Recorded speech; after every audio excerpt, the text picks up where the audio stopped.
Modelos didácticos, parte 2.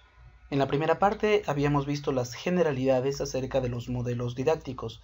En esta parte vamos a estudiar cada uno de ellos. Vamos a hablar acerca de los distintos modelos, ya sea en estrategias o técnicas. Vamos a empezar por el ABPRO, o también llamado aprendizaje basado en proyectos. Para la correcta aplicación debe tenerse en cuenta el planteamiento del problema, el planteamiento de la hipótesis, un diseño de investigación, una implementación, una ejecución, obtener resultados y poder comunicar los resultados. Quiere decir que el aprendizaje basado en proyectos está orientado a identificar un problema e intentar solucionarlo. Entonces, tienen que tener en cuenta el tiempo en que se tiene que desarrollar este trabajo de investigación. Recuerden que el periodo académico dura aproximadamente entre 16 a 20 semanas. Por lo tanto, a lo largo de todo el periodo académico tiene que desarrollarse. Es decir, que un aprendizaje basado en proyectos no se logra hacer de una semana a otra semana, porque sigue una serie de normas metodológicas para la formulación del problema, para los diseños de las hipótesis, para ejecutarlo, para redactar el informe final y luego en un evento pues tratar de socializar los resultados. El ABP, aprendizaje basado en problemas. Para la correcta aplicación debe tener en cuenta que se tiene que leer y analizar el escenario del problema, realizar una lluvia de ideas, definir el problema, formular hipótesis, obtener información y presentar resultados. Acá también se aplica el conocimiento. ¿Cuál es la ventaja del aprendizaje basado en problemas en relación del aprendizaje basado en proyectos? Que el aprendizaje basado en problemas, esto se puede hacer por clase, se puede hacer semana a semana. En el caso de los estudiantes de ciencias de la salud, por ejemplo, se pueden analizar los estudios de caso o casos clínicos, en la cual se les presenta el caso y ellos tienen que buscar información para intentar resolver y explicar el caso que se les está presentando. De la misma manera se puede aplicar para distintas áreas de la ciencia. El modelo analítico sintético. Para la correcta aplicación tenemos que tener en cuenta que tiene que haber observación, tiene que haber experimentación, comparación, abstracción y generalización. Quiere decir que de acuerdo a los hechos que se les está presentando a los alumnos, ellos tienen que empezar a comparar los eventos, abstraer la información y luego poder generalizar, es decir, realizar sus propias conclusiones. El modelo analógico o comparativo. Para la correcta aplicación tenemos que tener en cuenta, se establecen las variables del objeto de estudio. Es decir, tenemos que identificar qué aspectos o qué características se van a estudiar de los objetos. Se trata de encontrar relaciones entre ellos y luego se establecen las conclusiones. Es decir, esto se puede aplicar a métodos, a enfermedades, a países, a lugares, a estadísticas, a realidades. Entonces, realmente en cualquier campo de la ciencia también se puede aplicar este método. El método deductivo. Tiene que haber una aplicación, una comprensión y una demostración. Es decir, acá el estudiante aprende a deducir de aspectos generales a aspectos específicos. Entonces se tiene que buscar ejemplos adecuados para que el alumno aprenda a deducir. El método exegético. Acá se les tiene que proporcionar un texto, ellos tienen que analizar el texto, extraer el significado de un texto, haciendo uso de resumen de lo histórico. El modelo hermenéutico. Acá se analizan los textos, se validan los textos, se genera interpretaciones, se formula una nueva interpretación en relación con las ya existentes, a esto se le llama la dialéctica comunal, y luego se hace una diseminación a un amplio número de lectores. El histórico lógico. Acá se tiene que elegir un tema, se tiene que buscar la información, buscar las fuentes relacionadas, seleccionar y analizar las fuentes y escribir las conclusiones de la investigación. Acá también se puede presentar un informe o también se les hace exponer a los alumnos la información encontrada. Modelo inductivo. Acá tenemos que ir de aspectos específicos y llegar a generalizaciones. Es decir, tiene que haber una observación, tiene que experimentar, comparar, abstraer y luego generalizar la información. Entonces, esto puede estar dado por experimentos en laboratorio o también por análisis de documentos, para que puedan ir leyendo casos particulares, ir sacando la información y luego llevando a generalizaciones. Lo mismo también puede ocurrir con experimentos de laboratorio, y no solamente de un laboratorio en los cuales se haga experimentación con materiales para la bioquímica, para la química, para la física, para la biología, sino también puede ser laboratorios de cómputo, pueden ser laboratorios de simulaciones, independientemente de lo que se esté haciendo. El método socrático, también conocido como la mayéutica, es el saber formular las preguntas. ¿Qué tipo de preguntas se tienen que hacer para hacer reflexionar al estudiante? Acá se plantea una pregunta. El interlocutor da una respuesta inmediatamente discutida o rebatida. El interlocutor entra en confusión. Es condición necesaria para el aprendizaje.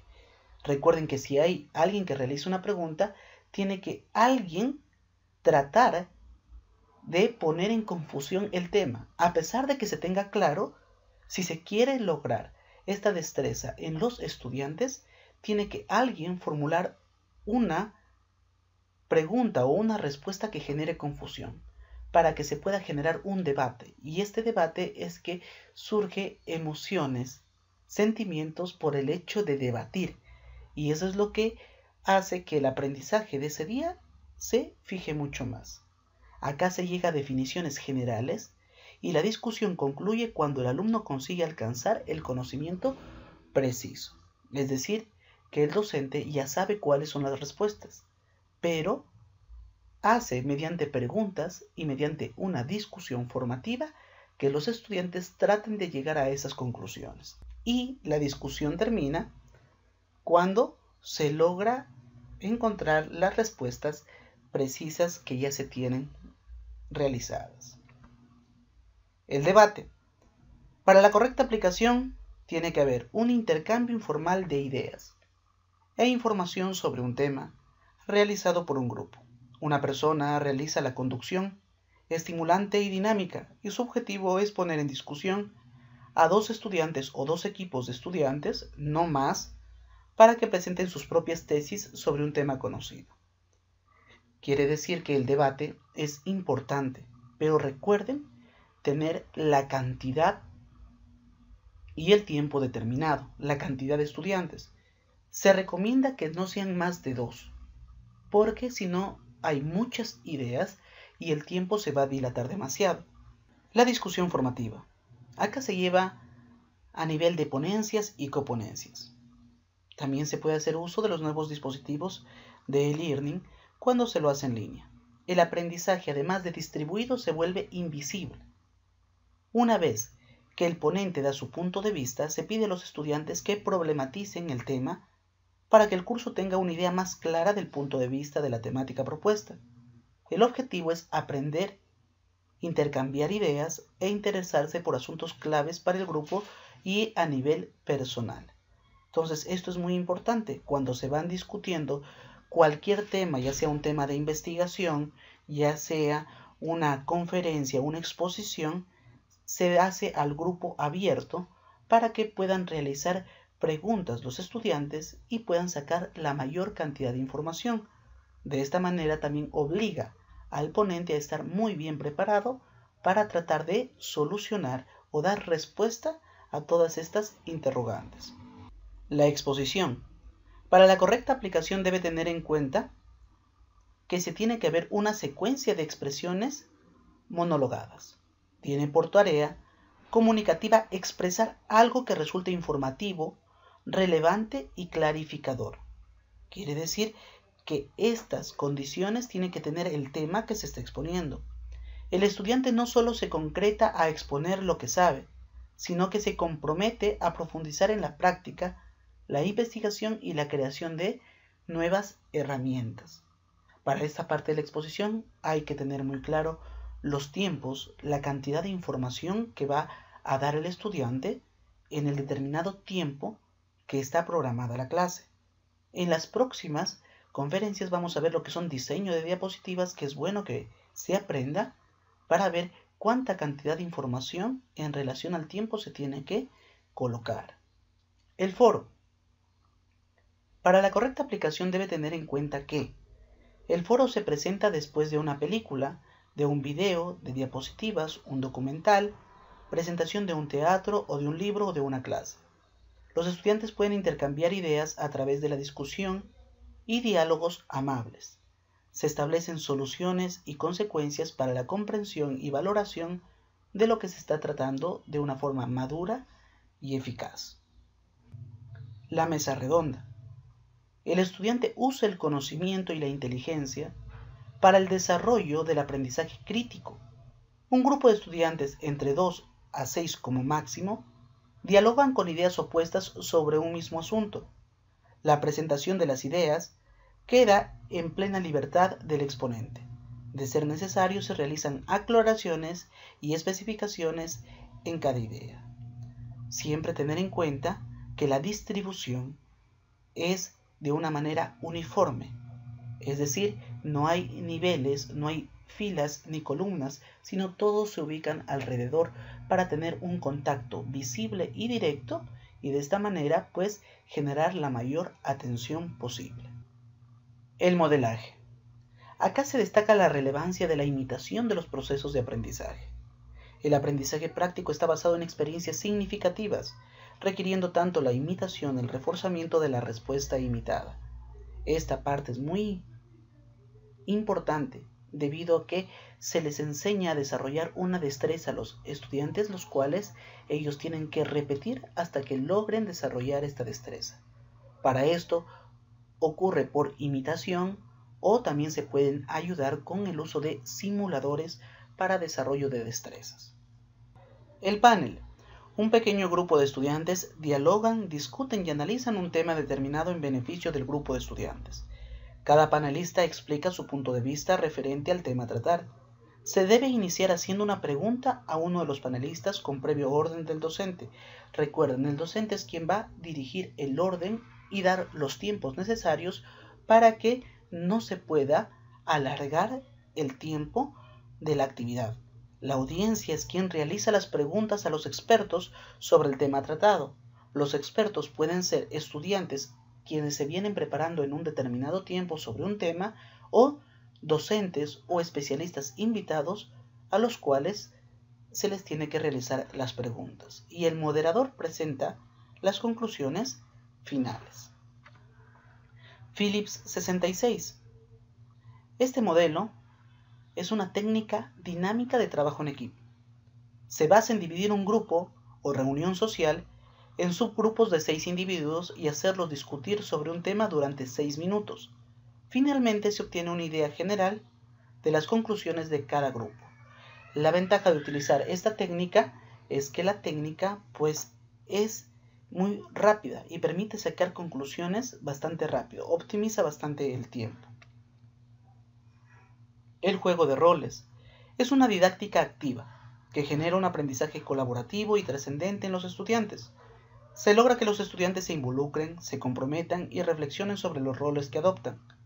De esta manera se desarrolla el trabajo en equipo, la toma de decisiones, la innovación y la creatividad de cada estudiante. El simposio es una reunión de expertos. Se expone y desarrolla un tema en forma completa y detallada, enfocándolo desde diversos ángulos a través de intervenciones individuales. Los especialistas exponen durante cierto tiempo y un coordinador resume las ideas principales. El auditorio formula preguntas y dudas que tengan a los expertos para que ellos puedan aclarar y responder. La simulación permite recrear experiencias que serían imposibles de vivenciar en la realidad. Pero no solamente imposibles, sino que de repente es un poco complicado experimentarlos en la realidad. Es una herramienta de apoyo a la exposición del profesor y un sustituto para las actividades de laboratorio. Por ejemplo, si es que están en un medio de locución, de comunicación, pues pueden simular una entrevista. O si es que están en un ambiente de ciencias de la salud, pues hay simuladores que le permiten hacer reanimación cardiopulmonar, que les permite hacer extracción de sangre y que el propio simulador también va indicando si es que están realizando de manera correcta el proceso. Ahora, ¿cómo podemos seleccionar el modelo didáctico a utilizar en nuestras clases? Es tarea del profesor, tanto la selección como la utilización del modelo didáctico, ya sea el método, estrategia o técnica adecuada, en función de los propósitos que persiga, de los contenidos que desee enseñar y de las características de los alumnos y del contexto, ya que dichos factores tienen marcada eficacia en el modelo de enseñanza. Quiere decir que el docente tiene que ver con qué recursos cuenta para plantear cada estrategia y de acuerdo a esta realidad poderlo proponer en el desarrollo de sus actividades dentro de la asignatura. Entonces es tarea del docente poder identificar todas estas características antes del desarrollo de la asignatura, para que luego simplemente se pueda cumplir con el cronograma. Ahora vamos a desarrollar un modelo didáctico. Vamos a hacer un ejemplo. Vamos a desarrollar el ABP, es decir, el aprendizaje basado en problemas. Para el ABP vamos a tratar de analizar este proverbio chino. Dímelo y lo olvidaré. Muéstramelo y lo recordaré. Involúcrame y aprenderé. ¿Qué es el ABP? El ABP es una estrategia que plantea un problema o situación de la vida real y sirve como un detonador para que los alumnos cubran las metas del aprendizaje. A través del análisis de la situación del problema, el alumno es capaz de determinar los contenidos, las habilidades y las destrezas que requiere aplicar para plantear una o varias soluciones. Es una experiencia pedagógica y organizada para investigar y resolver problemas que se presentan en el mundo real. ¿Qué características tiene el ABP? Fomenta en el alumno una actitud positiva, dirigida hacia el aprendizaje. Desarrolla autonomía del estudiante en el trabajo. Presenta soluciones a problemas de la vida real. El proceso se centra en el alumno y no en el profesor. Desarrolla efectivamente competencias profesionales. Estimula el trabajo colaborativo y multidisciplinario y desarrolla un pensamiento. ¿Qué importancias y ventajas tiene el ABP? Enseña al alumno a aprender. Capacita a los estudiantes para el trabajo autónomo. Promueve la formación de intereses en el aprendizaje y reflexiona sobre las necesidades cognitivas, afectivas y procedimentales. Contribuye al desarrollo de hábitos y normas de trabajo de manera responsable. ¿Y cuál es el cono de aprendizaje en relación al ABP? Acá vamos a utilizar el cono de aprendizaje de Edgar Dale, en la cual observamos qué porcentaje de aprendizaje tienen los estudiantes de acuerdo a la actividad que están realizando. Por ejemplo, una actividad verbal, solamente la lectura, se retiene el 10%. Las palabras que oímos se retienen el 20%. Los dibujos observados se retienen el 30%. Ahora, si oímos y vemos, por ejemplo, mirar una película, ir a una exhibición, ver una demostración, ver algo de hecho en la realidad, o escuchar este tipo de conferencias en las cuales ven la información y además la están escuchando, es una actividad audiovisual, tiene el 50% de retención. El 70% si es que lo decimos, es decir, si se participa en un debate, tener una conversación, una actividad participativa y receptiva. Y el 90% del aprendizaje es de lo que decimos y hacemos, es decir, realizar una representación teatral, simular experiencias reales, hacer la cosa que se intenta aprender. ¿Sí? Esto es actividad pura. Es decir, queda en el docente poder analizar todos estos aspectos para que se pueda desarrollar. En el caso del aprendizaje basado en problemas, pues el estudiante va a leer, va a oír, va a discutir, va a ver una actividad participativa y receptiva y además también tiene que exponer sus resultados. Es decir, con este aprendizaje se logra llegar a un porcentaje bastante alto de retención, de memoria y también de aprendizaje. ¿Y cuál es el proceso del ABP? Los tres elementos que interactúan en el ABP es el maestro, el alumno, la situación problema, en un proceso que comprende tres fases: la planeación, el desarrollo y el cierre.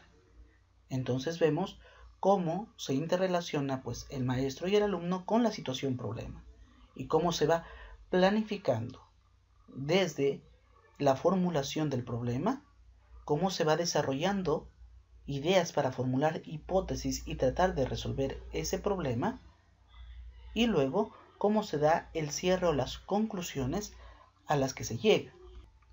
¿Cuáles son los roles del docente y el estudiante en el ABP? Del docente es mostrar preocupación por los estudiantes como personas, demostrar interés por el éxito de los estudiantes, incluir actividades que preparen al estudiante para el campo profesional, responsabilizar al estudiante de su proceso de aprendizaje, clarificar metas de aprendizaje, lograr la coherencia entre los procesos de evaluación y las metas de aprendizaje, concluir actividades que ayuden a los estudiantes a crear una estructura de conocimiento útil, poder recuperarlo y aplicarlo en las diferentes situaciones, proporcionar retroalimentación inmediata y motivar a los estudiantes. Y el estudiante tiene que ser activo, trabajar cooperativamente, entender claramente la tarea y el tiempo necesario para realizarla, dedicarse diligentemente a la tarea, ser consciente de su propio estilo de aprendizaje para utilizarlo efectivamente, ser consciente de la necesidad de crear una estructura de conocimiento y ser responsables del proceso de aprendizaje. ¿Cómo se realiza el aprendizaje basado en problemas? Tenemos al maestro y al alumno. El maestro contextualiza el problema en un marco de trabajo académico, vinculando con temas vistos anteriormente, que son los prerequisitos o ideas previas, y además retroalimenta. El alumno analiza el problema, es decir, identifica elementos clave del problema y necesidades de aprendizaje. Formula una hipótesis, realiza un diagnóstico situacional, qué conocimientos yo tengo, qué me falta investigar, en dónde lo puedo encontrar. Elabora un esquema de trabajo, establece fechas y nombra responsables. Recopila información, plantea posibles soluciones al problema, elabora un reporte y realiza una autoevaluación. Para esto, se analiza y se selecciona la información y utiliza diversos recursos tecnológicos. Quiere decir que para el aprendizaje basado en problemas depende del tipo de problema que se le plantea al estudiante. Problemas cortos para que se puedan resolver en una o dos sesiones de clase, o de repente unos trabajos o unos problemas un poco de mayor complejidad que involucren pues al desarrollo de lo que es semanas o meses. Recuerden que si quieren realizar un trabajo un poco ya más extenso, se puede hacer un aprendizaje basado en proyectos si es que se quiere desarrollar a lo largo de la asignatura. Si no, de procesos más cortos, utilizar el ABP. Un ejemplo de ABP. ¿En cuál de estos ejemplos se está aplicando el ABP? Ejemplo 1. El maestro determina las características básicas de los exámenes psicométricos y elige diferentes tipos de exámenes, de tal modo que sean una muestra representativa para exponerlos al grupo. El maestro explica a sus alumnos cómo se conforma una batería de pruebas psicométricas y cómo se aplican en diferentes contextos. El maestro compara y contrasta estas pruebas para mostrar sus aplicaciones y ventajas. ¿Este será un ABP? O vamos a ver el ejemplo 2. El maestro presenta a los alumnos la siguiente situación. Próximamente se abrirá un hospital y los encargados de contratar al personal deben determinar la mejor forma de elegir a las personas para los puestos correspondientes. y les preocupa particularmente la selección de quienes trabajarán en el área de urgencias del hospital. Los alumnos deben determinar qué pruebas son las más indicadas para seleccionar a las personas que ocuparán dichos puestos. ¿Cuál será un ejemplo de ABP? El ejemplo 1, donde el maestro da las características de los exámenes psicométricos, o en el ejemplo 2, donde el docente pide a los estudiantes que indiquen cuáles serían las pruebas más indicadas para la selección del personal. ¿Cuál es la respuesta? El ejemplo 2. ¿Por qué el ejemplo 2? Porque se les presenta una situación problemática para los alumnos. A través del análisis y la investigación, ellos deben determinar el tipo de pruebas que se aplicarán. Esto los lleva a conocer todas las baterías y clasificarlas de acuerdo con su objetivo y campo de aplicación para después identificar lo que se requiere en la solución de la situación problemática. Hemos visto los distintos modelos didácticos y hemos desarrollado uno de ellos, que es el aprendizaje basado en problemas. En la tarea que se les va a dejar, ustedes van a tener que identificar qué modelos didácticos van a utilizar para sus clases, qué modelos, de acuerdo a su estilo de enseñanza, pues los van a utilizar en el desarrollo de la asignatura, que ese es el trabajo que se les va a dejar.